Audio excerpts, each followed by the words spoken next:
Hello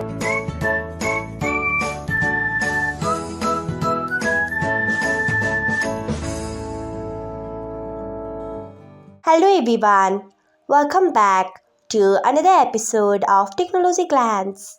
Today, in this video, I am going to guide you through how you can turn on background animation online. So, let's get started. Firstly, open Line app in your device. Then tap on Settings icon. Next, scroll until you find Chats. Next, tap on it. After that, you can see the option of background animations.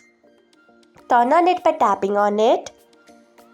So, this is how you can turn on background animations online. Thanks for watching. If you found this guide helpful, we would love it if you hit the thumbs up button below. We upload great new tech tutorials like this one every day. So, do not forget to subscribe to our channel and hit the bell icon so that you'll never miss another update.